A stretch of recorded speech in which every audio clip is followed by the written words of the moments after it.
So in this video, I will teach you the factors of demand and some important diagrams, okay, related to law factors of demand only. Okay, so let's just start the video.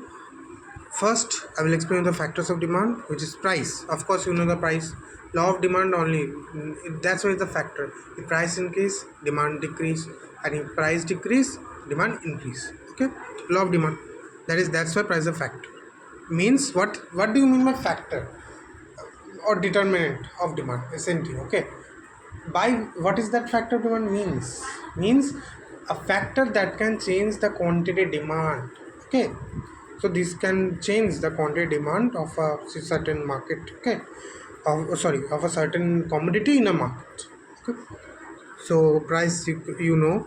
Then income means if of course if there is a person whose income increased, so of course he will increase his demand, and if his income decreased, he will decrease his demand. See, very basic factors. Okay, then consumer preferences. See, certain consumer like certain commodity over the others, so it depends. That's why demand can change. I mean, for example, um, a person prefer wearing a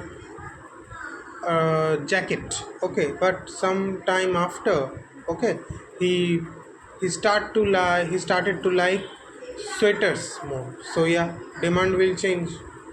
So that's why it is a factor.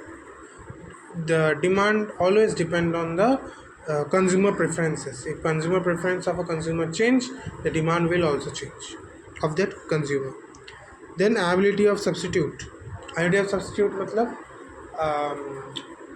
For example T and coffee. अगर तुम coffee P रहे हो, उसका price बढ़ गया, तो of course तुम coffee छोड़ के टी पियोगे ना. यही है बस. If a product's price increases, then the consumer will look for a cheaper alternative or substitute. So that's why the demand will also change due to this. Coffee का demand क्या होगा, डिक्रीज हो जाएगा, और टी का demand बढ़ जाएगा. मतलब देखो, अगर टी फॉर एग्जांपल देखो, कॉफ़ी का फर्स्ट जो सेल होता था ना, और जो डिमांड था वो तो डिक्रीज हो जाएगा क्योंकि उसका प्राइस बढ़ गया. Its price increased. So that's why its quantity demand will also decrease. And then tea का प्राइस अगर घट गया, मतलब थोड़ा सा कम है, कॉफ़ी से कम है, तो क्या होगा, उसका डिमांड क्या होगा, बढ़ जाएगा. मतलब उल्टा है ना. तो सब्स्टिट्यूट मतलब कॉफ़ी नहीं पिएगा तो टी पिएगा. टी अगर ठीक है ना, कॉफ़ी का प्राइस बढ़ गया तो टी का पिएगा, मतलब कॉफ़ी का डिमांड कम जाएगा, वही डिमांड टी का बढ़ जाएगा. ओके, सिंपल है. और then expected price rise in future. अगर एक consumer if a consumer expected that a certain commodity's price will rise in future, then they will buy more of that certain commodity at present price. Okay, मतलब for example vegetables, let's take tomato for an example. अभी उसका price है 50 rupees for example, ठीक है, 50 rupees. तो अगर उस एक कंज्यूमर्स को लगा कि वो 50 रुपीज़ फ्यूचर में 60 रुपीज़ हो जाएगा, तो वो क्या करेगा, वो ज़्यादा अभी ख़रीद लेगा, क्योंकि वो बाद में अगर ख़रीदा तो 60 रुपीज़ ज़्यादा, मतलब 10 रुपये ज़्यादा जा रहा है ना. 50 से 60 होगा, मतलब 10 रुपीज़ ज़्यादा जा रहा है, तो इसलिए अभी ज़्यादा ख़रीद रहा है. तो वही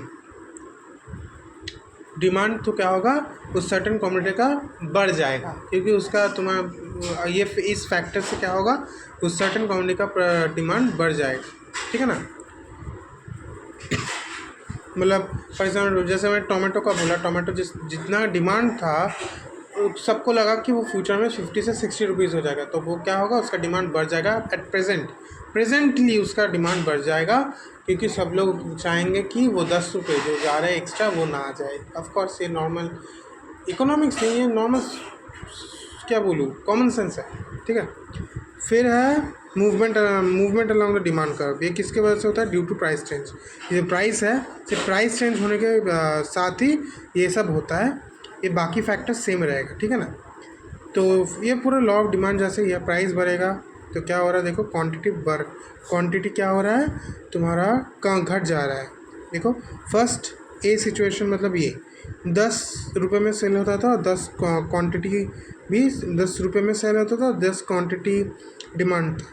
बट जब ये 10 से 20 रुपीज़ मतलब 10 रुपये बढ़ गया, 20 रुपीज़ हो गया, तो क्या हो रहा है, इसका डिमांड घट गया 10 से 5 रुपये। और ये वाइस वर्सा है, मतलब प्राइस ए सिचुएशन जब 20 रुपीज़ में था तब सिर्फ सेल होता था 5 क्वांटिटी का डिमांड, ज़्यादा 5 क्वांटिटी का डिमांड था। बस जब प्राइस घट गया, 10 रुपये कम घट गया और 10 रुपये हो गया, तो इसका क्वांटिटी डिमांड भी ज़्यादा हो गया, लॉ ऑफ डिमांड। जब प्राइस ज़्यादा हो रहा है क्वांटिटी डिमांड घट रहा है, और जब प्राइस वाइस वर्सा, प्राइस जब घट रहा है क्वांटिटी डिमांड बढ़ रहा है भाई दिस। अब देखो, जैसे इसका है कि प्राइस कांस्टेंट रहेगा और ऑल प्राइस सिर्फ चेंज होगा और सब कांस्टेंट रहेगा। जो इनकम कंज्यूमर प्रेफरेंस सब कुछ है वो तुम्हारा कांस्टेंट रहेगा। तो एक और डायग्राम है जो दिखाता है प्राइस कांस्टेंट रहेगा और ये सब चेंज होने की वजह से ही डिमांड चेंज होगा। ये यहाँ पे डिमांड क्यों चेंज हुआ, सिर्फ प्राइस की वजह से, और ये सब कांस्टेंट या फिर सेम रहेगा, वो अनचेंज है। बट उस डायग्राम में जो मैं तुम्हें दिखाऊंगा उसको बोलता है शिफ्ट ऑफ डिमांड कर्व या shift in demand curve that occur only due to change of factors other than price. Okay, ये देखो, ये जो पेन का इंक है ना, इसको इग्नोर करो, ये कुछ नहीं है, ठीक है, गलती से हो गया, रफ है, सिर्फ समझ लो।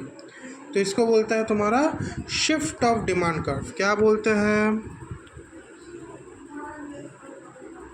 शिफ्ट ऑफ डिमांड कर्व क्यों होता है, हैपन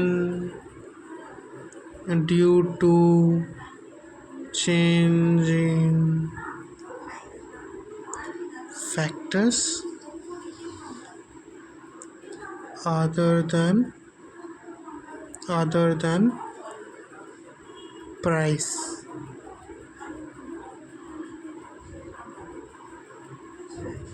प्राइस, ठीक है ना। पी मतलब प्राइस और क्यू मतलब जो सब में था वही है। यहाँ पे मैं नंबर नहीं लिखा, सिर्फ दिखा रहा हूँ, ठीक है ना। तो फर्स्ट देखो, प्राइस कांस्टेंट है, बढ़ा भी नहीं कम भी नहीं हुआ। फर्स्ट पे तो बड़ा कम था ना, 5 रुपये से 10 रुपीज़ हुआ था, एक में 10 रुपये से 5 रुपीज़ हुआ था। तो यहाँ पे प्राइस सिर्फ कांस्टेंट है, इसलिए एक स्ट्रेट लाइन है, ठीक है ना। अब देखो क्या हो रहा है, इसमें प्राइस डिमांड इसमें भी चेंज होगा, पर इसमें शिफ्ट होगा डिमांड कर्व में, डिमांड कर्व शिफ्ट होगा। यहाँ पे था, एक बार यहाँ जाएगा, यहाँ पे था, एक बार यहाँ जाएगा। अब कब क्यों होगा मैं बता रहा हूँ। फर्स्ट देख लो, एक ये होता है, देखो ये पे एक पॉइंट है, मतलब ये होगा और यहाँ पे एक पॉइंट है, फॉर एग्जाम्पल ये होगा, ठीक है। देखो अब राइट में कब शिफ्ट होगा, राइट में डिमांड कब शिफ्ट होगा, जब डिमांड बढ़ेगा, ओके ना। एक चीज़ का डिमांड बढ़ गया तो राइट में शिफ्ट हो जाएगा, और अगर एक चीज़ का डिमांड घट गया तो तुम्हारा लेफ़्ट में शिफ्ट होगा। देखो इसका क्वांटिटी ज़्यादा सेल हो रहा है तो राइट में मूव हो गया, है ना, और इसका क्वांटिटी कम सेल हो रहा है इसलिए लेफ़्ट में मूव हो गया। तो यही, इसको ऐसे ही बहुत ईजी चीज़ है, एक बार समझ जाओगे तो बहुत ईजी चीज़ है। और ये क्यों होता है, सिर्फ इनकम छोड़ के जो फैक्टर्स था, expected rise in future, then income, then consumer preferences, ability of substitute, मतलब प्राइस छोड़ के जितना भी फैक्टर्स है, अगर वो सब चेंज हुआ तो जब डिमांड चेंज होता है तब ये होता है, ओके ना। बस समझ गए हो तो अच्छा है, अगर नहीं समझे हो तो कमेंट सेक्शन में बोलो क्या प्रॉब्लम है, तुम्हें समझा दूँगा, okay. If you like this video please give a like, and if you want to see more videos of mine then please subscribe my channel, okay।